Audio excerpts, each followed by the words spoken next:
உலகெங்கும் வாழ்கின்ற தமிழ் சொந்தங்களே, கிறிஸ்துவுக்குள் அன்பானவர்களே, கர்த்தராகிய இயேசு கிறிஸ்து நாமத்தில் அனைவருக்கு வாழ்த்துக்கள், வணக்கங்களை தெரிவித்துக் கொள்கிறேன். இன்றைய காணொளி பதிவில் வெளிப்படுத்தின விசேஷம் 22ஆம் அதிகாரம் 6, 7, 8, 9, 10 வசனங்களை தியானிக்க போகிறோம், ஆராய்ச்சி செய்ய போகிறோம். அதில் கர்த்தர் என்ன சொல்கிறார், அவருடைய சித்தம் என்ன என்பதையெல்லாம் தியானிக்கலாம். ஏனென்றால் இந்த புத்தகத்தை வாசிக்கிறவர்கள்,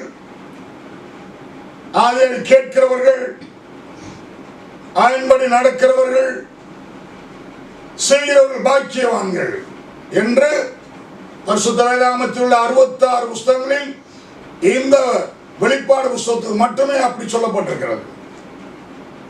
வாசிக்க கேட்போம். 6ஆம் வசனம். பின்பு அவர் என்னை நோக்கி, இந்த வசனங்கள் உண்மையும் சத்தியமானவைகள். இந்த வசனங்கள் உண்மையும் சத்தியமுமானவைகள். சீக்கிரமாய் சம்பவிக்க வேண்டியவைகளை தம்முடைய ஊழியக்காரருக்கு காண்பிக்கும் பொருட்டு பரிசுத்த தீர்க்கதரிசிகளின் கர்த்தராகிய தேவனானவர் தம்முடைய தூதனை இந்த உலகத்துக்கு அனுப்பினார். இந்த வசனம் படிக்கும் போது டக்குனு ஒரு ஞாபகம் நமக்கு வரணும். இதே மாதிரியே இந்த புத்தகத்துல ஒரு இடத்துல இருக்கு, பரிசுத்த தீர்க்கதரிசியின் தேவனாகிய கர்த்தர் தேவனானவர் தம்முடைய தூதனை அனுப்பினார். இப்ப வெளிப்படுத்தின விசேஷம் 1ஆம் அதிகாரத்துல 1ஆம் வசனம் வருவோம். இதேதான் இந்த புத்தகத்தை எழுதி அந்த புத்தக துவக்கம், ஆரம்பம். யோவானுக்கு இந்த வெளிப்பாடு புத்தகம் எப்படி கிடைச்சது என்ற ஒரு கேள்வி எழுப்புவோமாக, அதற்கு பதில் அந்த வசனம், அந்த 1ஆம் வசனத்தை வாசி கேட்போம். சீக்கிரத்தில் சம்பவிக்க வேண்டியவைகளை தம்முடைய ஊழியக்காரருக்கு காண்பிக்கும் பொருட்டு தேவன் இயேசு கிறிஸ்துவை ஒப்புவித்ததும் இவர் தம்முடைய தூதனை இவர் தம்முடைய தூதனை அனுப்பி தம்முடைய ஊழியக்காரனான யோவானுக்கு வெளிப்படுத்தமான விசேஷம். தம்முடைய ஊழியக்காரனான யோவானுக்கு வெளிப்படுத்தமான விசேஷம் வந்துச்சா? அதேதான் இங்கேயும் சொல்லப்பட்டிருக்கு. இப்ப இந்த 6ஆம் வசனத்துல அதே சொல்லப்பட்டு அங்கே உள்ள காரியங்கள் வெளிப்படுத்தப்படுகிறது. சீக்கிரத்தில் சம்பவிக்க வேண்டியவைகளை பரிசுத்த தீர்க்கதரிசியின் தேவனானவர் தம்முடைய ஊழியக்காரர் காண்பிக்கும் மட்டும் தூதனை அனுப்புகிறார். இந்த புத்தகத்துக்கு அவ்வளவு முக்கியத்துவம்.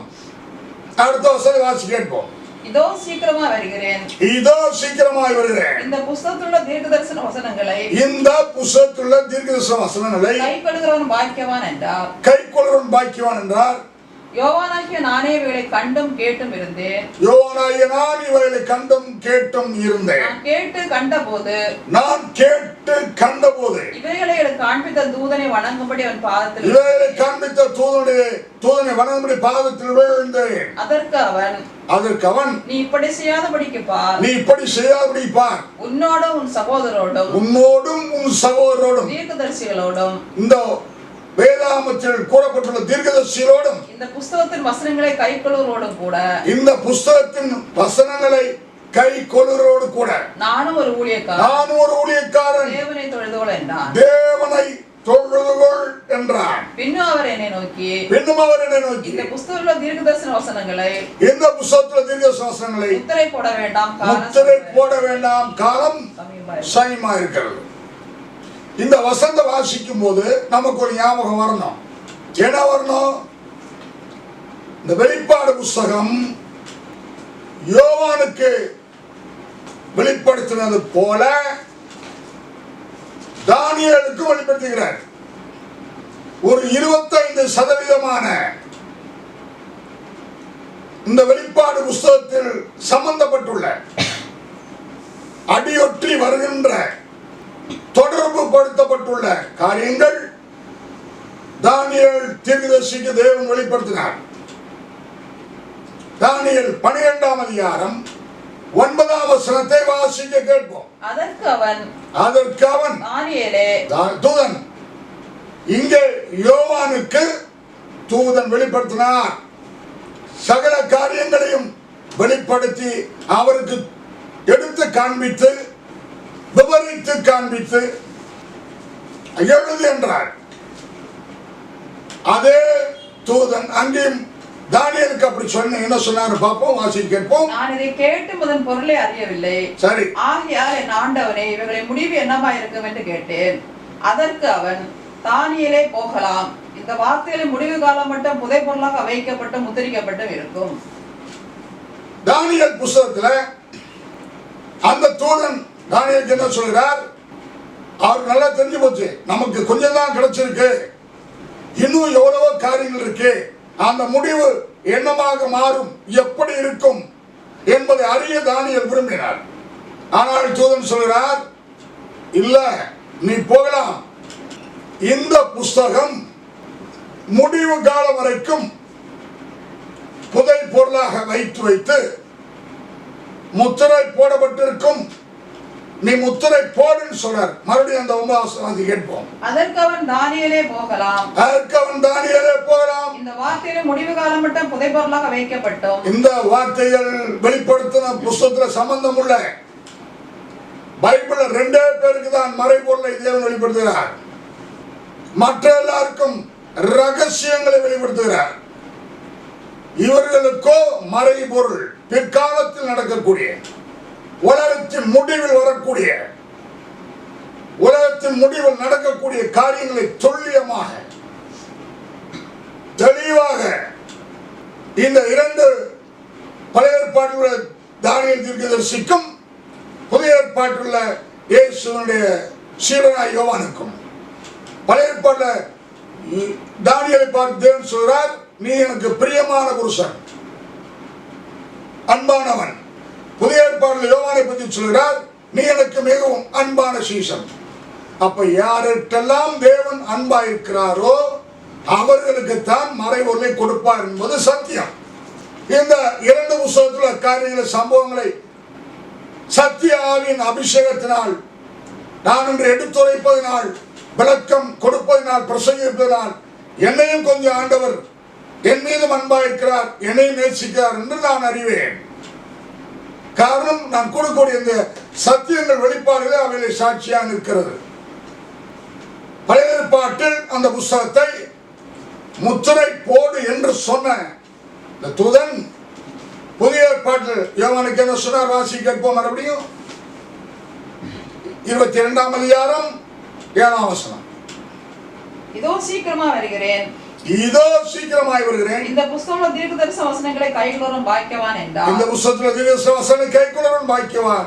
யோவானாகிய நானே இவைகளை கண்டும் கேட்டும் இருந்தேன். யோவானாகிய நானே இவைகளை கண்டும் கேட்டும் இருக்கிறேன். நான் கேட்டு கண்டபோது இவைகளை எனக்கு காண்பித்த தூதனை வணங்கும்படி அவன் பாதத்தில் விழுந்தேன். நான் கண்டு கேட்டபோது இவைகளை காண்பித்த தூதனிடத்தில் பாதத்தில் விழுந்து வணங்கினேன். அதற்கு அவன், இப்படி செய்யாதபடிக்கு பார், இப்படி செய்யாதபடிக்கு பார், உன்னோடும் உன் சகோதரோடும், உன்னோடும் உன் சகோதரனோடும் தீர்க்கதரிசிகளோடும் இந்த புத்தகத்தின் வசனங்களை கைக்கொள்ளுவதோடும், இந்த புத்தகத்தின் வசனங்களை கைக்கொள்ளுவதோடும் கூட நான் ஒரு ஊழியக்காரன், தேவனை தொழுதுகொள். பின்னும் அவர் என்னை நோக்கி, இந்த புத்தகத்துல தீர்க்கதரிசன வசனங்களை முத்திரை போட வேண்டாம், இந்த புத்தகத்துல தீர்க்கதரிசன வசனங்களை முத்திரை போட வேண்டாம், காலம் சமீபமா இருக்கிறது. காலம் சமயம் ரொம்ப சீக்கிரமாச்சு.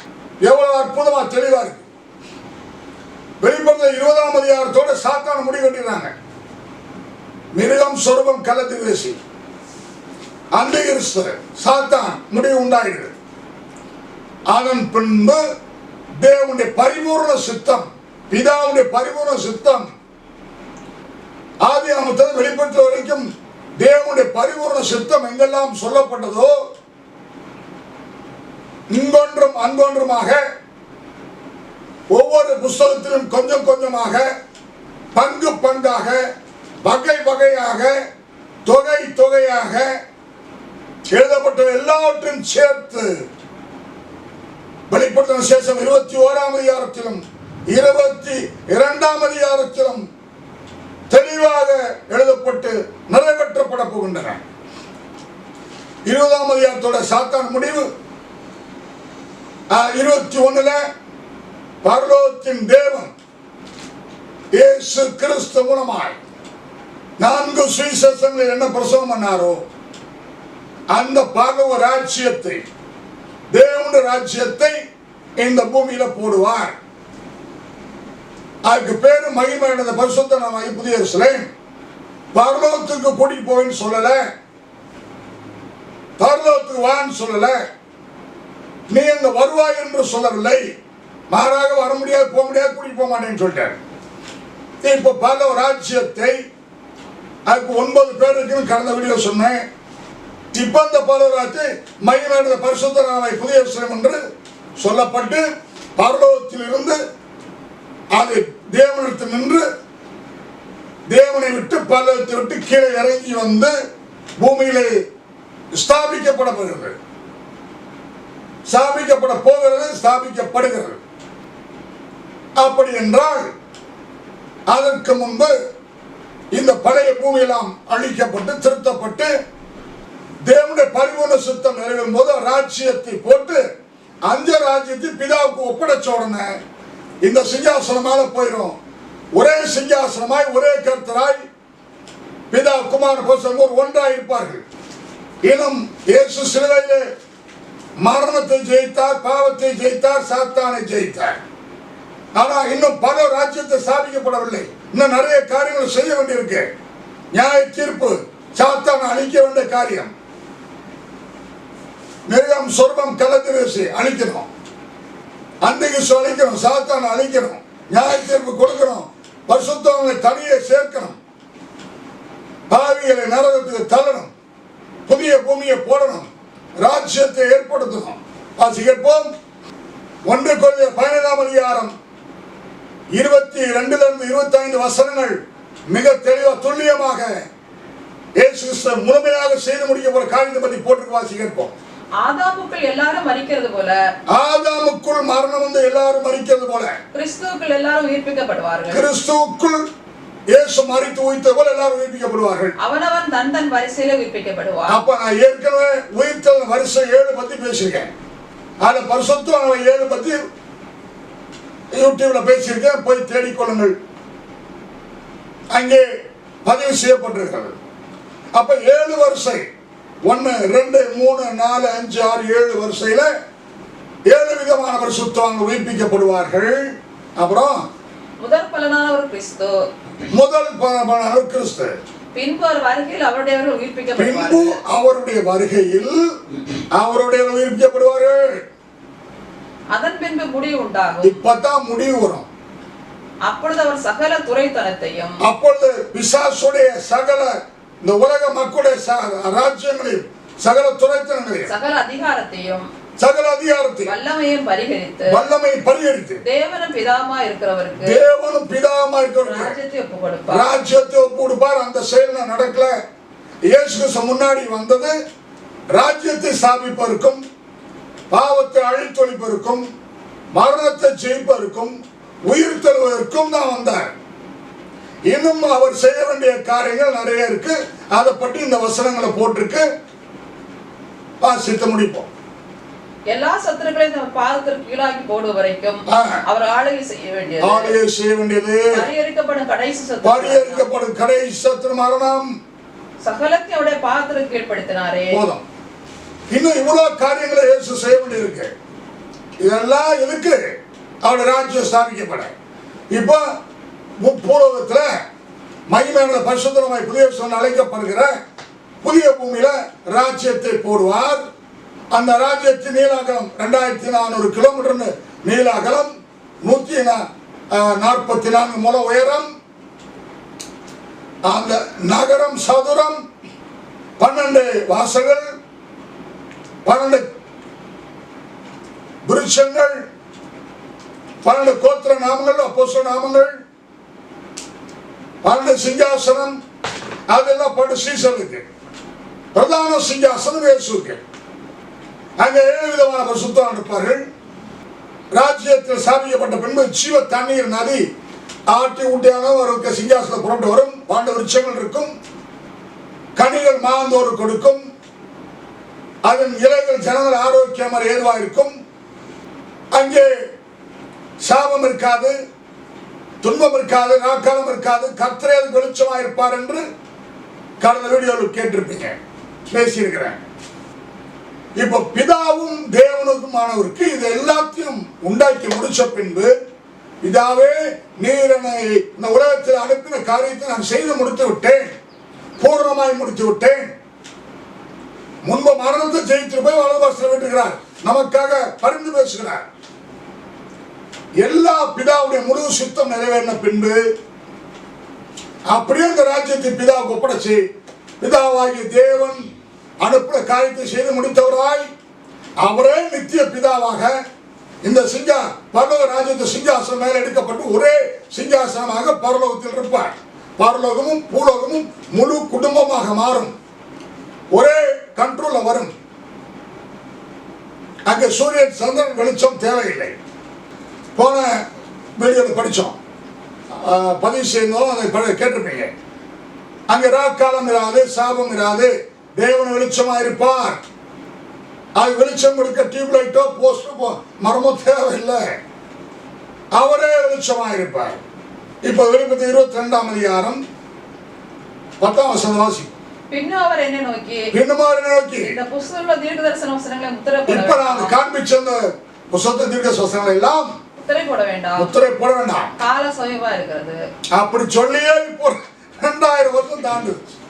இப்போ 2024